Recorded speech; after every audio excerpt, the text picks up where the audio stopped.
I think one of the things that really helped was not being a part of the office, as in not including myself as someone that has to get the job done. Because, in the beginning as regionals, and I would still say today, we do become a part of the practice in the initial stage. Like, we go in every single day and we get dirty. Like, we answer calls. We have to do all those things so that we can help train the team.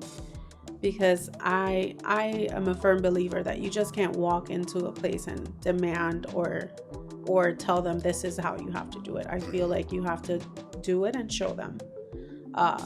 And you get more respect and build incredible relationships with the employees because you are willing to take the time to teach them.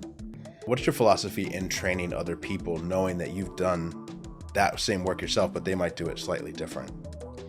Well, I would say that in the beginning it was difficult because I did want everyone to do it the same way I did.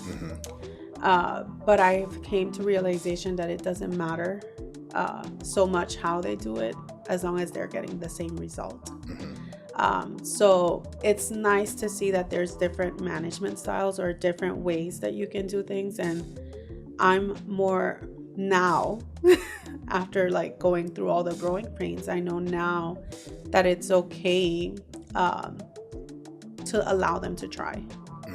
Allow them to try, and if it works, awesome. Let's bring this to the other practices and see if it also works for them. And if it doesn't, it's like, well, at least we tried, and we know if it worked or didn't. When someone tells me that they want to grow, I'm telling them, well, this is the place. This is the place for you to grow. As long as you're willing to put the work in, we will see it, and you will get rewarded. How can somebody grow in a company without only thinking of themselves? It's very hard because not everyone has that mindset.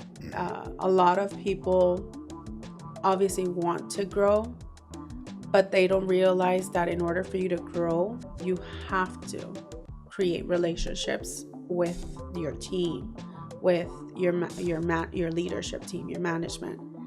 It's very important for you to self-develop. In the beginning stages of my regional life, I wanted to read, but it just wasn't a part of my agenda because things just felt so hectic. Everything was so new. Just letting people know it's okay to fail.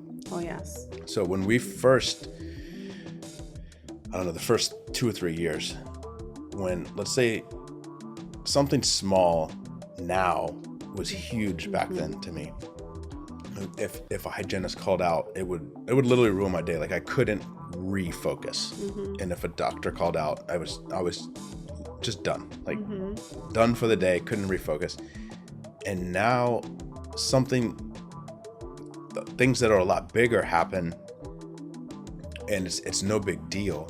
So I think what has really helped me is letting people have a chance and letting them know it's okay to fail is how you let people learn on their own.